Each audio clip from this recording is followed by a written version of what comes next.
ختمی مرتبہ حضرت محمد مصطفیٰ صلی اللہ علیہ وآلہ وسلم نے جس وقت توحید کی طرف لوگوں کو دعوت دینی شروع کی تو بہت سے افراد آپ کے دوست ہوئے اور انہوں نے پیغمبر کی آواز پر لبیک کہا، لیکن وہیں بہت سے افراد آپ کے دشمن قرار پائے۔ مکے میں 13 برس کی زندگی میں پیغمبر اسلام کو باہری دشمنوں سے زیادہ گھر کے دشمنوں سے بھی خطرہ رہا، لہٰذا قرآن میں صرف ایک نام آیا جس کے اوپر لعنت کی گئی، اور وہ پیغمبر اسلام کا چچا ابو لہب ہے۔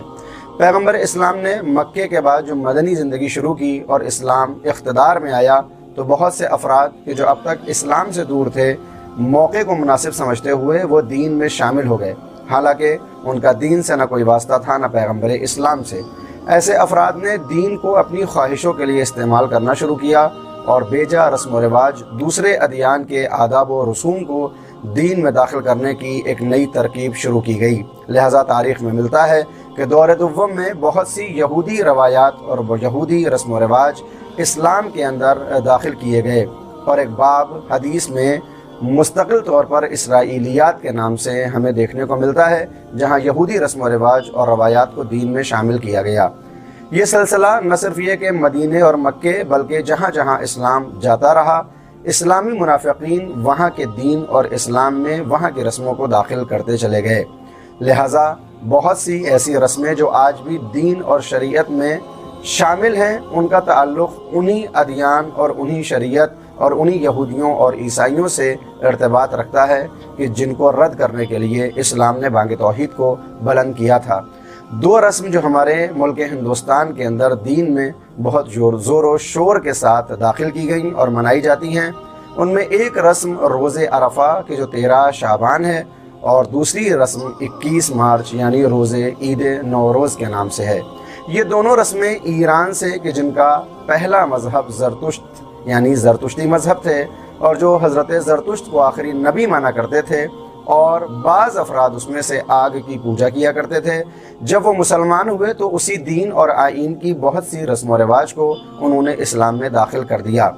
روز عرفہ جو بالکل اپنے نام سے واضح ہے، 9 ذی الحجہ کے دن کو کہا جاتا ہے کہ جس دن حاجی میدان عرفات میں جمع ہو کر اللہ سے استغفر اللہ و اسألہ توبہ کی ندا لگاتا ہے اور اپنے گناہوں کی معافی مانگتا ہے۔ کیونکہ اس دن حاجی عرفات کے میدان میں ہوتا ہے، لہٰذا اس کو روز عرفہ کہا جاتا ہے۔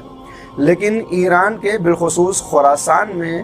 زندگی گزارنے والے افراد کے جو پہلے زرتشتی مذہب تھے، جب دین اور اسلام میں داخل ہوئے تو انہوں نے اس رسم کو جاری رکھا، یعنی وہ 12، 13 اور 14 شعبان کی راتوں کو اپنے مردوں کے لیے خوشیاں منایا کرتے تھے، نئے نئے کھانے بناتے تھے اور ان کو تقسیم کیا کرتے تھے۔ آج اسلام کے 1000 برس سے زیادہ ہونے کے باوجود بھی، یعنی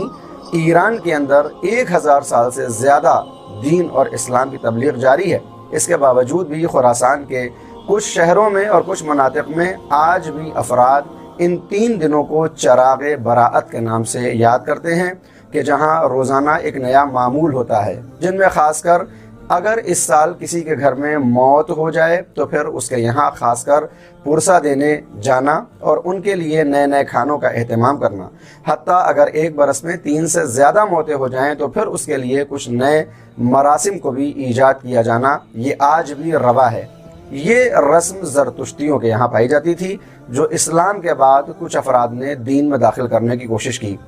ایرانی فرہنگ اور ایرانی کلچر جب ہندوستان کی طرف منتقل ہوا تو یہی چراغ براءت شب براءت کے نام سے اور دن یوم عرفہ کے نام سے ہندوستان میں جانا جانے لگا، کہ جہاں یہ تصور کیا گیا کہ اگر روز عرفہ میں اپنے مردوں کو نہ یاد کیا گیا اور ان کو فاتحہ نہ دیا گیا تو گویا ان کو خداوند عالم مردوں کی فہرست میں شامل نہیں کرے گا۔ یہ خیال اور یہ ایمان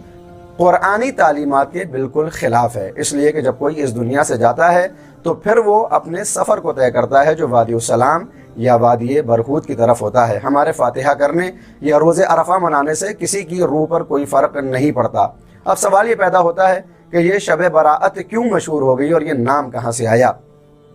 کتاب ترمذی کی وہ ایک روایت کہ حضرت عائشہ یہ فرماتی ہیں کہ ایک رات میں نے دیکھا کہ پیغمبر اسلام اپنے بستر پر نہیں ہیں، تو میں ان کو تلاش کرنے کے لیے گھر سے باہر نکلی تو میں نے دیکھا کہ پیغمبر اسلام جنت البقیع میں قبروں کے پاس بیٹھے ہوئے کچھ پڑھ رہے ہیں، اور جب میں نے ان سے دریافت کیا کہ آپ ایسا کیوں کر رہے ہیں تو آپ نے فرمایا کہ آج شب نیمہ شعبان ہے اور آج کی رات خداوند عالم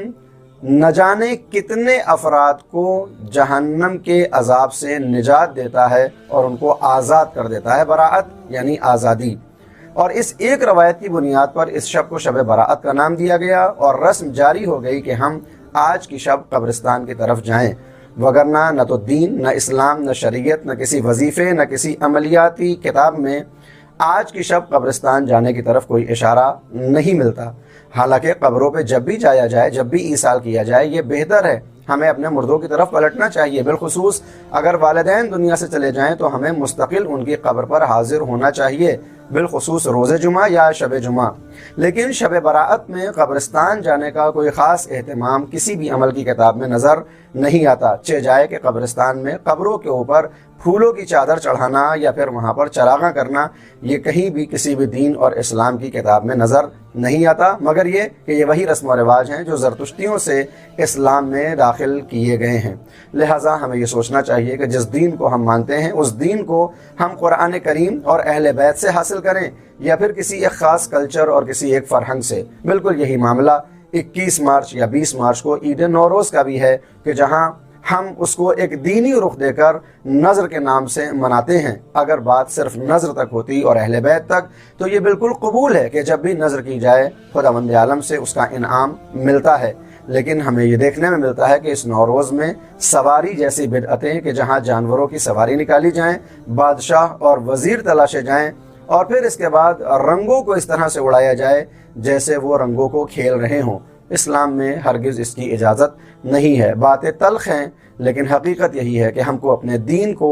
دیکھتے رہنا چاہیے کہ ہم دین قرآن اور اہل بیت سے حاصل کر رہے ہیں یا پھر کسی رسم اور رواج سے۔ لہٰذا 13 شعبان کا عرفہ نہ تو مستند ہے بلکہ قابل مذمت بھی ہے، اور اسی طرح سے 21 مارچ کی بہت سی رسمیں دین کا جز نہیں بلکہ ایک کلچر اور ایک فرہنگ کا آئینہ ہے۔ آئیے صحیح دین کو حاصل کریں قرآن کریم اور اہل بیت کے ذریعے کہ جن کو پیغمبر اسلام چھوڑ کر گئے۔